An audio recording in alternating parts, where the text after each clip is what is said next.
नमस्कार दोस्तों, ये महागाथा की कहानियों की सीरीज़ चल रही है।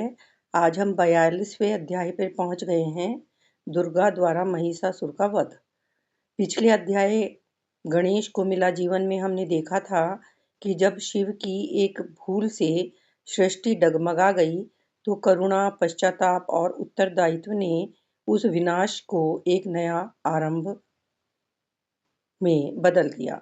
वहीं से एक बड़ा सवाल जन्म लेता है, अगर शक्ति करुणा के बिना विनाश बन सकती है, तो अहंकार से भरी शक्ति क्या बन जाती है? इसी प्रश्न का उत्तर है महिषासुर का अंत और दुर्गा का अवतरण। यह अध्याय युद्ध की कहानी नहीं है, बल्कि उस चेतावनी की कथा है जहां शक्ति को मर्यादा की जरूरत पड़ती है। इस कहानी की समरी कुछ इस तरह से है कि महिषासुर केवल एक असुर नहीं था, वह एम्बिशन विदाउट विजडम का प्रतीक था। उसने ब्रह्मा से वरदान पाया कि कोई पुरुष उसे न मार सके।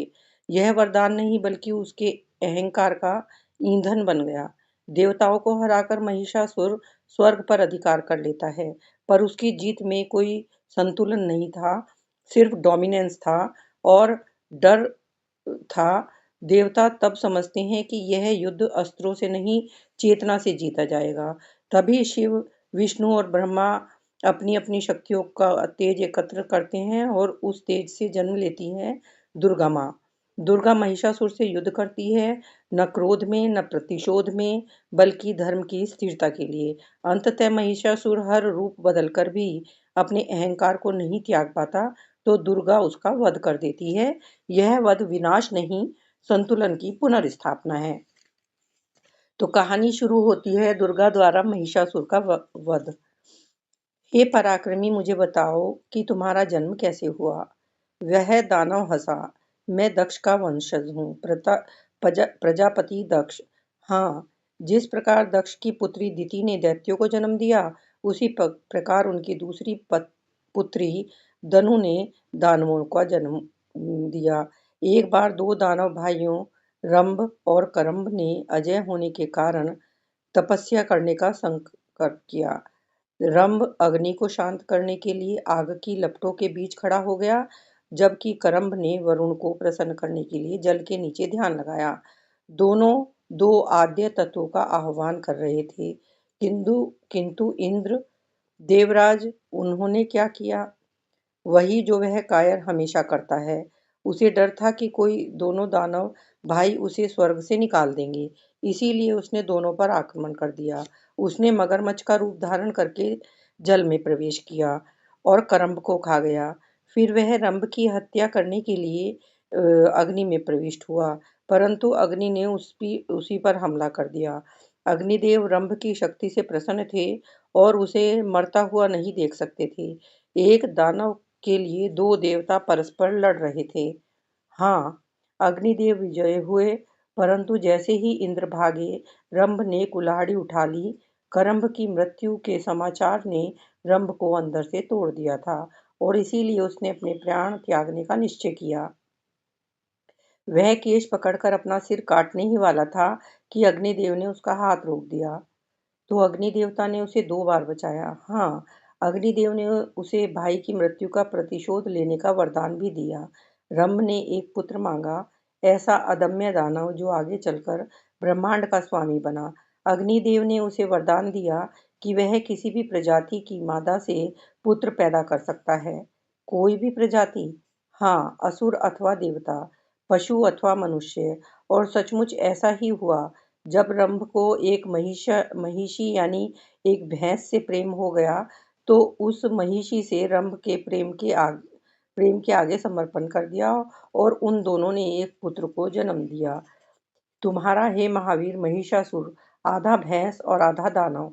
रंभ उसका पिता था, उसे अग्नि से आशीर्वाद मिला था, किंतु मुझे अब एक और वरदान चाहिए। इसी प्रकार भैंस के झुंड को अपने जन्म की कहानी सुनाते हुए महिषासुर ब्रह्मा को प्रसन्न करने के लिए जंगल की ओर चल पड़ा। वर्षों बाद ब्रह्मा ने उसे दर्शन दिए और वे महिषासुर के चेहरे को बड़े स्नेह से देखने लगे, जो रंभ से मिलता जुलता था।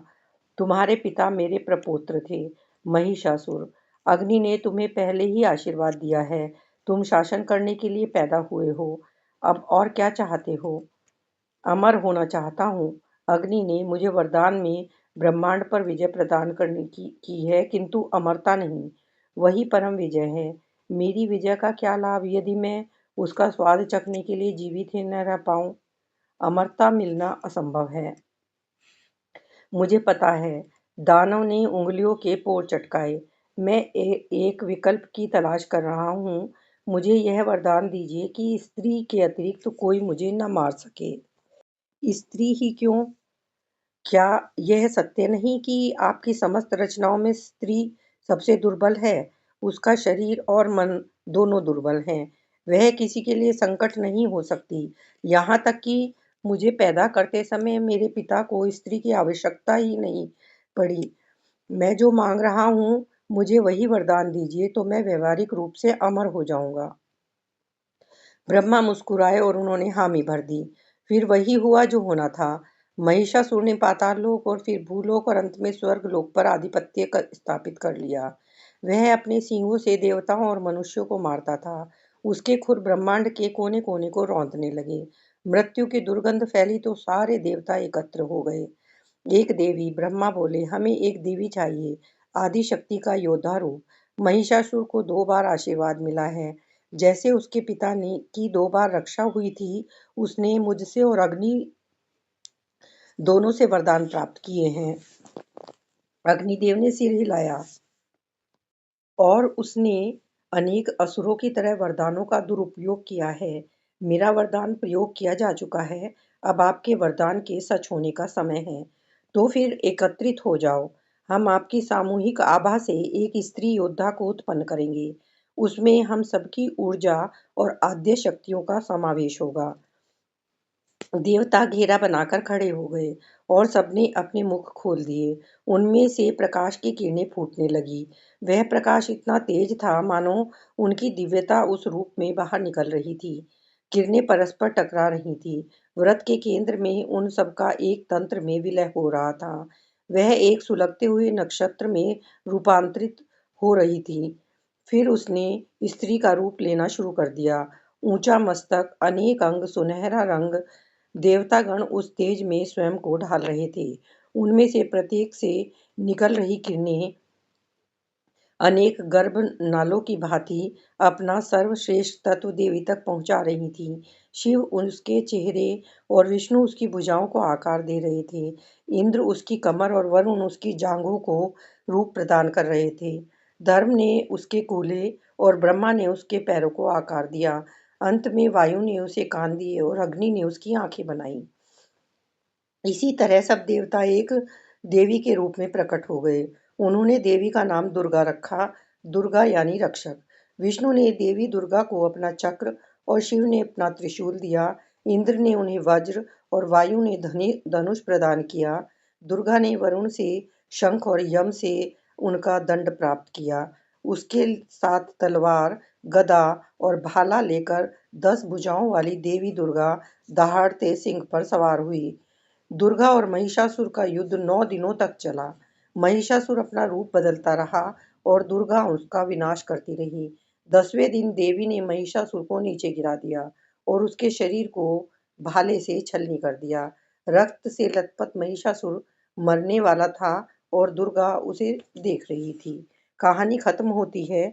इस कहानी का कंक्लूजन यही है कि जहाँ गणेश का पुनर्जन्म हमें सिखाता है कि भूल से भी जीवन जन्म लेता है, वहीं महिषासुर का वध बताता है कि अहंकार अगर ना रुके तो उसका अंत निश्चित है।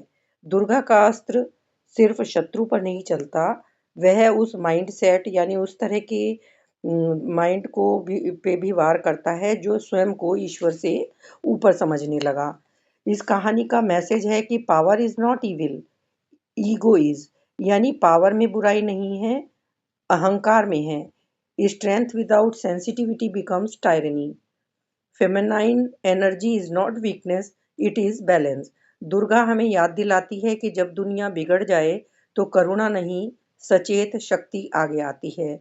इस कहानी से सीख मिलती है कि वरदान भी अगर अहंकार बढ़ा दे तो वह विनाश का कारण बनता है। Wounds don't replace humility.